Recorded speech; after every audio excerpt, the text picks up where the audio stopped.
რამდენი ადამიანი ცხოვრობს საქართველოში 5 ნოემბრიდან მოსახლეობის აღწერა იწყება 2 კვირის განმავლობაში აღმწერები კარდაკარის პრინციპით იმუშავებენ, თუმცა აღწერის მთავარი მიზანი მხოლოდ მოქალაქეთა რაოდენობის დაზუსტება არ იქნება. სპეციალური კითხვარის საშუალებით საქსტატი ოჯახების სოციალურ-ეკონომიკური და დემოგრაფიული მდგომარეობის დადგენასაც შეეცდება. პირველადი მონაცემები 2015 წლის აპრილში უნდა გახდეს ცნობილი.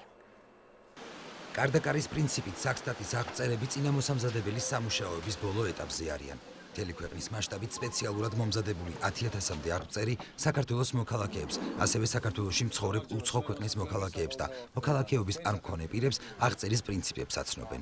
მე წინასწარ შემოვლაზე ვარ და 5 ნოემბრიდან უკვე დაიწყება აღწერა მოსახლეობის და რომელ დროს იქნებით სახში მოვიდეთ. ოფიციალური სტატისტიკის შესახებ კანონის 21 მუხლის შესაბამისად აღწერის შედეგად რესპონდენტისგან მიღებული ინდივიდუალური მონაცემები კონფიდენციალურია და არ ექვემდებარება გასაჯაროებას. კრიმინალური შემთხვევებისგან მოსახლეობის დაცვის მიზნით აღწერის ამოცნობა მოსახლეობას შეეძლება შემდეგი ნიშნებით. საქსტატის აღწერები აღჭურვილი იქნებიან ბეიჯებით, რომელიც ზარაშია პირადობის დამადასტურებელ მოწყობასთან ერთად, ასევე ექნებათ კებები, ექნებათ ჩანთები, რომელიც აღჭურვილია ლოგოებით, საქსტატის და მოსახლეობის საყოველთაო აღწერის ლოგოებით და შეავსებენ კითხვარებს.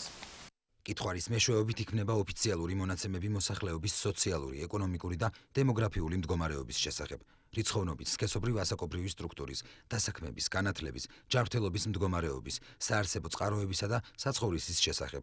სხვა მონაცემებთან ერთად კითხვარის მეშვეობით სახელმწიფო ასევე მიიღებს ინფორმაციას შინამეურნეობების და სასოფლო-სამეურნეო საქმიანობის შესახებ.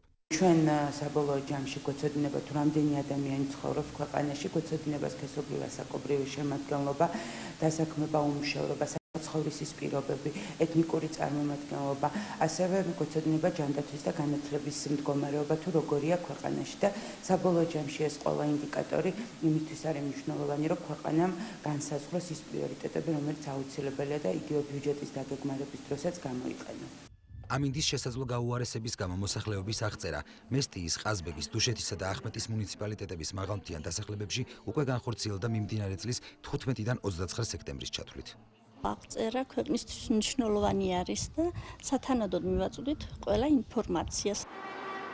2002 წლის საყოველთაო აღწერის მონაცემებით საქართველოს მოსახლეობა 4,371,000 ადამიანს შეადგენდა. 2014 წელს ჩატარებული აღწერის პირველადი მონაცემები 2015 წლის აპრილში, საბოლოო კი 2016 წლის აპრილში გახდება ცნობილი.